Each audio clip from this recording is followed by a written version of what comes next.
Test, cubaan.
Okey. Assalamualaikum. Selamat pagi. Salam sejahtera. Jadi yang dah masuk boleh tengok hari ni ada satu tugasan untuk awak yang baru. So hari ni awak kena tulis di ruangan komen tengok dekat komen tu. Dekat live chat So tugasan hari ni adalah state the condition for a constructive interference to occur. Nyatakan keadaan di mana interference membina boleh berlaku. Nyatakan keadaan. Macam manakah keadaan supaya constructive interference boleh terhasil? Okey. Itu tugasan untuk hari ni. Sambil-sambil awak dengar slide dengar saya punya lecture. Okey. Awak ada tugasan macam biasalah, tulis di ruangan komen supaya saya boleh ambil komen awak tu sebagai input dan juga pada masa yang sama sebagai kehadiran awak lah. Okey, kehadiran awak. Saya tengok baru 4 orang. So sekarang dah 82 minit Alright. So sekejap lagi pun saya ada kelas fizikal pula akan pukul 9. Jadi apa yang lambat tu dia akan tengok kemudian InsyaAllah. So terima kasih yang dah join 3-4 orang tu. Alright. So pastikan juga untuk hari ini awak akan buat 2 contoh berkaitan dengan pengiraan problem solving Tak apa, kita tengok dulu learning objective. Hari ni awak akan belajar juga benda baru. Semalam pun baru. Semalam awak belajar diffraction, pembelauan. Di mana plane wave yang melalui celah akhirnya daripada bentuknya plane berubah menjadi bentuk sirkular. Semalam saya tak perasan. Bila saya tengok balik live saya tu, saya dapati bahawa ada bahagian yang awak tak nampak. Saya cakap kosong je. Cuba. So hari ni saya nak try tunjukkan sekali lagi lah. Sekejap saya check boleh ke ni. Alright. Okay. Ni yang saya cuba tunjuk semalam clear wave. Saya stop dulu. Dan saya tambahkan slit bukaan. Tambah bukaan kat sini. Panjangkan.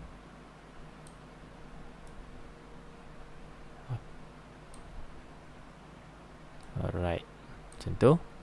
Okay, kemudian saya lepaskan wave tersebut. Boleh tengok bentuk dia macam tu So dari segi yang saya tengok semalam, playback yang saya bagi dekat awak tu, awak tak nampak dari segi amplitude dia. So saya nak tunjuk kat sini, nampak ni.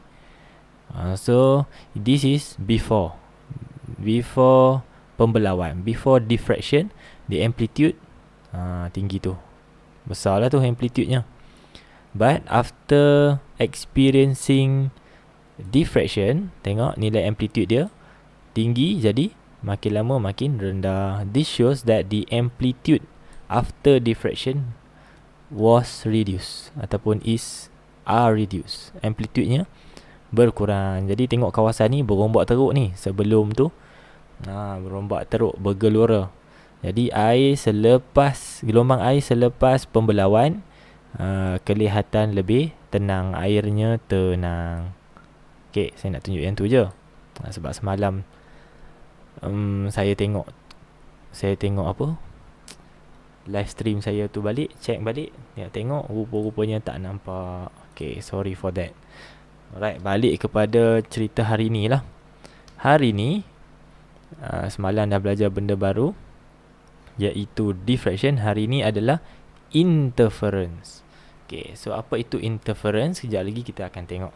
Dalam awak mengenal interference, awak diperkenalkan kepada satu prinsip ataupun dipanggil principle of superposition. Okay, prinsip superposisi dalam bahasa Melayu kalau saya tak silap.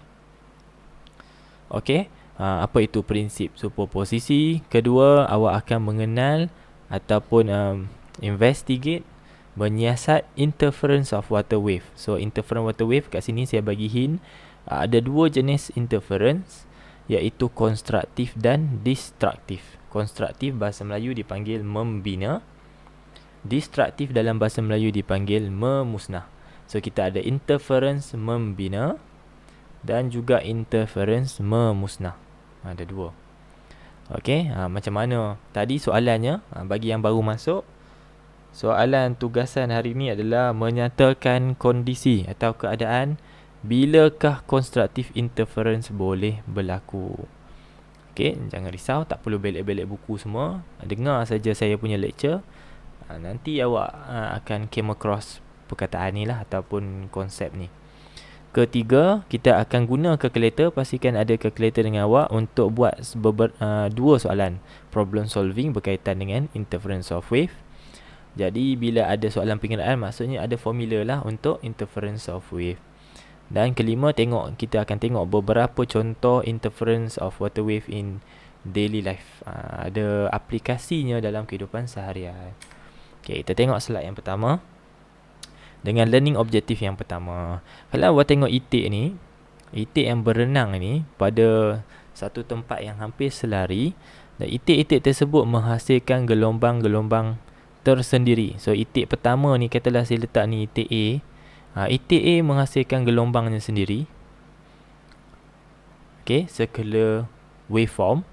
Dan itik B juga pada masa yang sama menghasilkan gelombangnya sendiri. Macam tu kalau saya boleh labelkan semula. Apa berlaku kepada kedua-dua gelombang milik itik A dan itik B ni?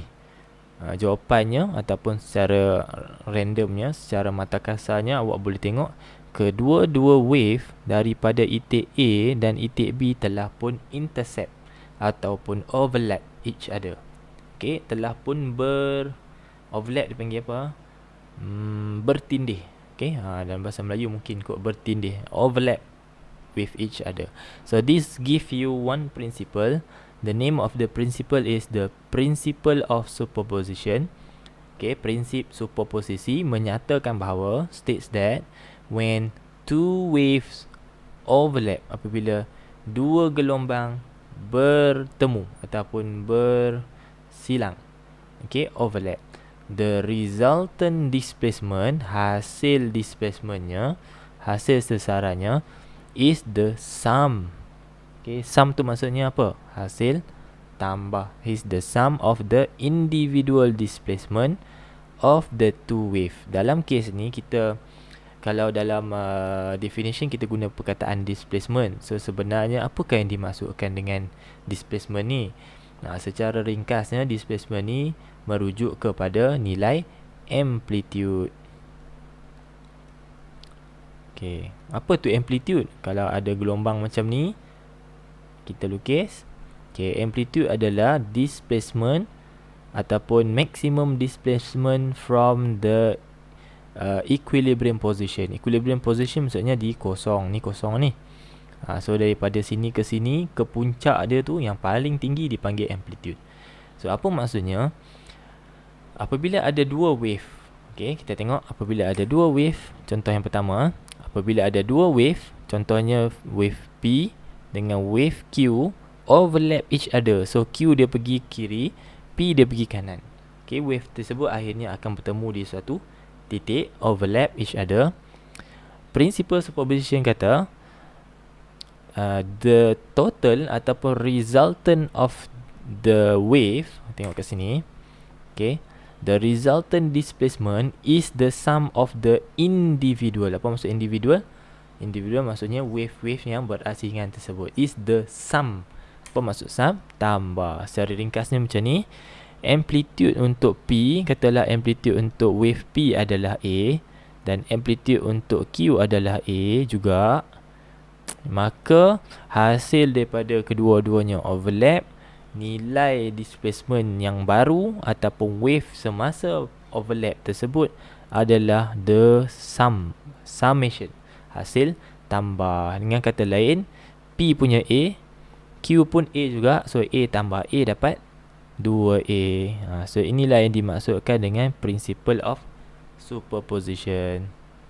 Okay, itu yang diceritakan dalam principle of superposition. Kemudian selepas overlap wave kanan dengan wave kiri, P dengan Q overlap jadi 2A, kemudian dia akan go separate ways. So Q akan terus pergi ke kiri, okay, terus ke kiri, dan P akan terus ke kanan.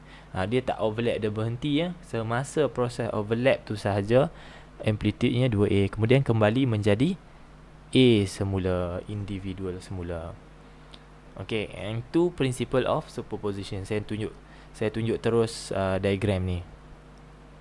So kita pergi ke definition of interference. Apa sebenarnya interference ni? So interference of wave is the superposition of two or more wave. Maksudnya tak tentu lagi, bukannya dua saja. So dia boleh jadi 2, boleh jadi 3, more than 2 or more wave from a coherent source. Apa pula coherent ni? Apa maksud coherent? Dalam SPM selalu tanya, define coherent source. Okay, senang aja. Coherent source ni, ni maksudnya equal atau sama. Kalau saya dengan Cikgu Anan, dia panggil colleague.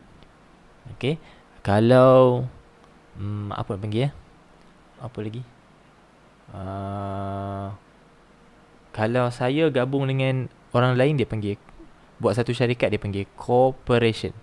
Okay, co di situ maksudnya same. Apa yang same?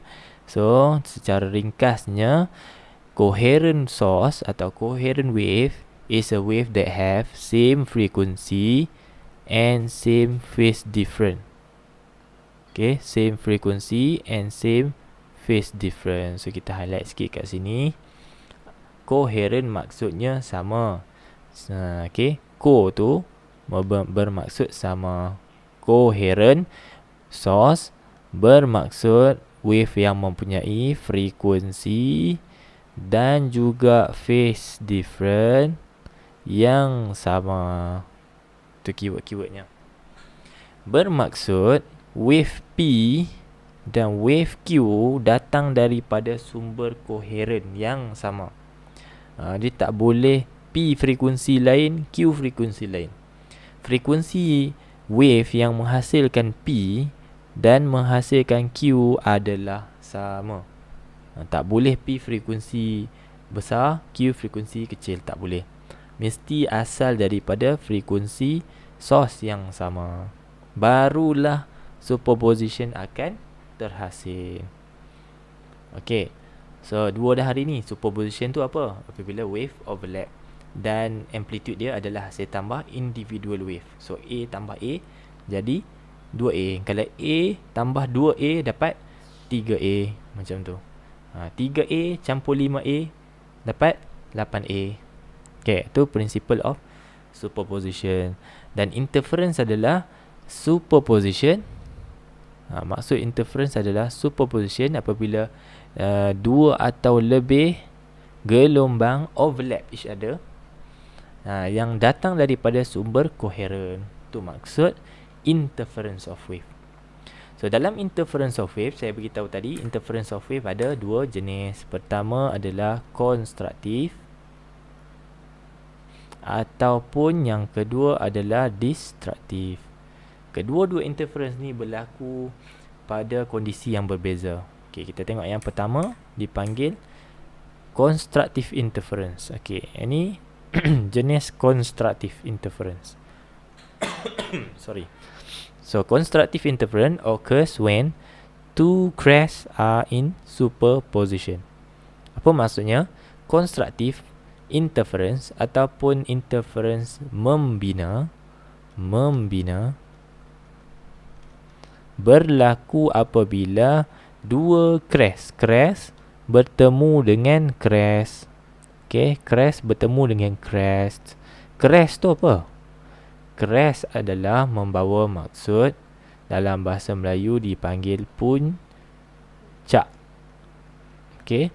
So dengan kata lain, constructive interference berlaku apabila crest overlap dengan crest, atau dalam bahasa Melayu puncak overlap dengan puncak. Puncak bertemu puncak. Ni lah puncak bertemu puncak.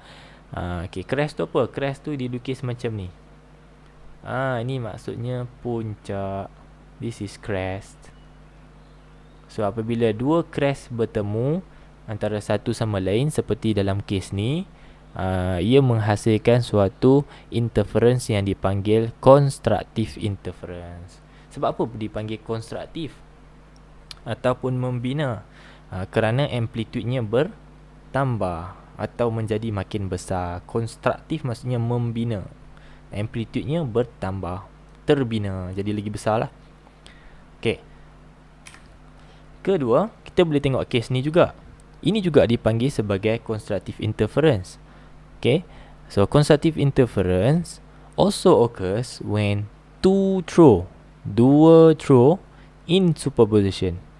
Apa pula throw tu?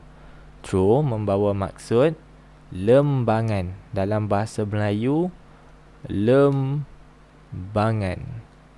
Lembangan dilukis macam ni, terbalik kepada crest. So this is lembangan. Amplitudenya dikira daripada atas ni ke puncak di sebelah bawah. So dia sebenarnya adalah crest yang terbalik lah. Okay. So kalau lembangan campur dengan satu lagi lembangan, sama juga ia akan menghasilkan constructive interference. Kenapa lembangan campur lembangan jadi konstruktif? Kerana menurut principle of superposition, amplitudenya turut bertambah. Apabila amplitude bertambah, bermaksud constructive interference telah berlaku. Okay. Cuma dia punya throw dia ke bawah lah. Kita akan dapat negatif. Macam mana dapat negatif? So amplitude di sebelah bawah dikira sebagai negatif. So negatif A tambah dengan negatif A, dapatlah negatif 2A. So the amplitude still are going to be increase ataupun menjadi makin besar daripada A menjadi negatif 2A. Cumanya kedudukan atau orientationnya ke bawah. But still kita consider this one as a constructive interference. Sama juga selepas dua lembangan tersebut overlap, wave P dan wave Q akan terus berlalu ke propagation yang asalnya. Q akan terus pergi kiri, P akan terus pergi kanan. Okay, at that right moment je, pada keadaan dia overlap tu saja, amplitudenya jadi negatif 2A. Lepas tu dia separate. Okay, move to separate ways. So constructive interference ada dua lah. Okay, secara ringkasnya ataupun summary-nya, untuk menghasilkan constructive interference, saya tulis kat sini CI, ada dua condition. Either it is the overlapping of crest with another crest, or it is the overlapping of one throw with another throw. Okay, so interference membina adalah hasil daripada overlapping, pertemuan dua puncak ataupun pertemuan dua lembangan. So that one give you the condition for constructive interference. Inilah awak punya goal hari ni untuk menulis di ruangan komen. Boleh tulis guna ayat sendiri. Okay, ataupun nak guna ayat skema pun boleh, tak kisah. Okay, Alhamdulillah ada 18 orang. Okay, tahniah. So, bolehlah perlahan-perlahan menulis di ruangan komen. Okay, sambil-sambil tu saya akan cerita juga kawan dia. Constructive interference, lawannya adalah destructive interference. Interference memusnah. So, satu membina, satu lagi memusnah. And you can expect that tadi membina amplitude bertambah. Now, memusnah apa jadi pada amplitude? Kita tengok sama-sama. Destructive interference occurs when a crest and a throw are in superposition to produce zero combined displacement. Ia adalah situasi di mana puncak bertemu dengan lembangan. Macam ni, P puncak, Q adalah lembangan. Okay, dan menghasilkan zero. Kenapa jadi zero? Kerana P membawa amplitude A tambah dengan Q yang membawa amplitude negatif A. So, A tambah dengan negatif A, jadi A tolak A. Maka A tolak A, jawapannya kosong. Okay, bermaksud wave semasa overlapping proses tu, semasa pada kedudukan overlap tu, amplitude-nya menjadi kosong. Okay, air di kawasan situ langsung tidak mempunyai amplitude. Amplitude-nya menjadi kosong. Maksudnya apa kat situ? Maksudnya air di kawasan itu adalah air yang tenang pada ketika itu, at that moment only. Okay, then the same goes for this condition. Q juga akan terus berlalu ke kiri, P akan terus berlalu ke kanan. So, ada dua interference hari ni awak belajar, constructive, destructive. Untuk constructive interference, conditionnya adalah crest bertemu dengan crest atau throw bertemu dengan throw, puncak bertemu puncak atau lembangan bertemu lembangan. Destructive interference atau interference memusnah juga ada dua. Mana datang dua tu? Dalam kes ni adalah crest bertemu dengan throw. Yang kedua, atau boleh jadi juga throw bertemu dengan crest. So, kalau berlainan jenisnya, puncak bertemu lembangan atau lembangan bertemu puncak, maka jadilah dia memusnah. Kenapa dipanggil memusnah? Kerana amplitude-nya telah menjadi kosong. Okay, amplitude-nya telah menjadi kosong. Okay, so ini adalah gambaran daripada ripple tank, macam mana kita mengkaji apa yang berlaku semasa proses interference. Sebelum saya pergi ke slide ni, kita tengok ni sekejap. Kita tengok simulation sekejap. Okay, sekejap ya. Adakah simulation saya ni visible pada awak? Okay. Alright, okay, saya nampak dekat playback tu macam okay. So, dekat sini saya ada dua pipe. Dua pipe. Dalam kes ni, pipe ni akan menitiskan air. Kalau saya tekan button hijau ni, dia titiskan air dan menghasilkan gelombang individu untuk pipe pertama. Dan kalau saya tekan juga pipe yang kedua ni, pipe yang kedua ni juga akan menghasilkan gelombang individunya sendiri. So, ni pipe pertama, pipe kedua. Okay, now saya tekan kedua-duanya menghasilkan individual wave. Look at what happened. Tengok pattern di sebelah kanan ni. Okay, kalau awak boleh ataupun awak observe dengan teliti, ada bahagian yang awak nampak jelas. Contohnya kawasan sini, sini. Ni yang awak nampak jelas line-line dia. Dan juga ada bahagian bawah ni. Ada bahagian yang awak nampak kabur.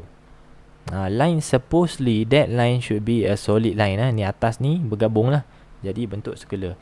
But what happen is, ada bahagian yang awak nampak kabur kat sini. Nampak line yang saya tunjuk ni, Boleh pause tak? Boleh pause. Okay. Yang ni adalah line ni kelihatan nampak kabur. Ada dua line. Okay, ada dua line yang nampak kabur. Kalau awak tengah tengok dalam jarak yang dekat, kalau awak tak nampak, cuba jauhkan sikit awak punya phone ataupun awak jauhkan diri awak daripada screen. Jauh sikit lah, baru nampak dia punya different. Okay. So saya cuba nak lajukan sikit frekuensi jatuhan air ni. So saya tambahkan frekuensi kepada maksimum.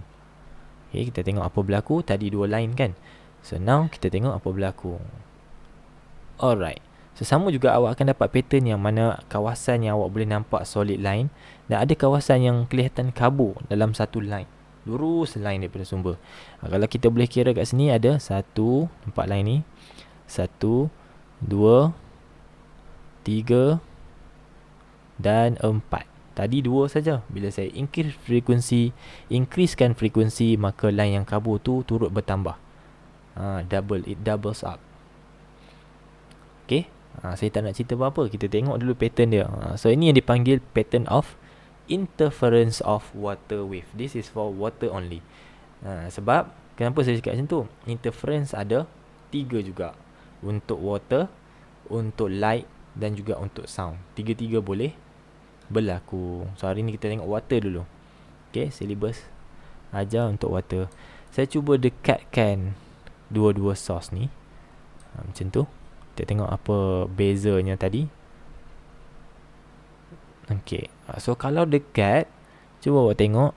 Sebelah sini nampak solid line, tepi ni baru nampak kabur. So the interference pattern tu not very visible to your eyes. But if I put it far apart, jauh daripada satu sama lain, kita tengok ada berapa line pula jadi.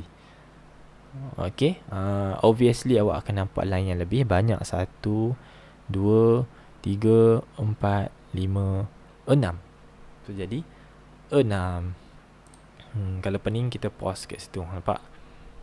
Okay, so this one, kalau soalan tanya apa benda ni, kalau orang tanya awak apa benda, okay, this is known as the interference pattern. Ini dipanggil pattern of interference of water wave. Okay, interference ataupun corak interference gelombang air. Dalam bahasa Melayu lah, panjang sikit. Okay, kita nak cerita apa benda sebenarnya ni. So, air yang menitik tadi daripada dua pipe tu datang daripada dua sumber, iaitu source 1 dan juga source 2. Okay, source 1 and source 2. Source 1 menghasilkan gelombangnya sendiri. Source 2 juga menghasilkan gelombangnya sendiri. Okay, but source 1 and source 2 happens to be coherent with each other. Source 1 dengan source 2 dikatakan adalah dua sumber yang coherent. Apa maksudnya? Kedua-dua sumber ini mempunyai frekuensi dan juga phase yang sama. Kalau awak boleh tengok tadi, jatuhan atau frekuensi kedua-dua pipe tersebut menjatuhkan air pada kadar atau frekuensi yang sama. Itu maksud dia. Dia tak boleh satu lambat daripada satu yang lain. Tak jadi. So it have a same frequency dan juga same phase pada kedudukan yang sama. Maksudnya dia align, well align. Okay, well align S1 and S2. So this is a condition in order for interference of water to be happening. Okay, so dapatlah kita pattern-pattern macam ni. Apa benda pattern-pattern ni? Ada yang gelap, ada yang kabur, ada yang gelap, ada yang cerah. Okay, ini maksudnya kita samaran dalam tiga situasi. Dua daripadanya adalah menunjukkan constructive interference, satu daripadanya adalah destructive. So line yang kabur dan line yang jelas tadi tu sebenarnya menunjukkan tempat di mana constructive dan destructive interference berlaku. Saya ulang sekali lagi.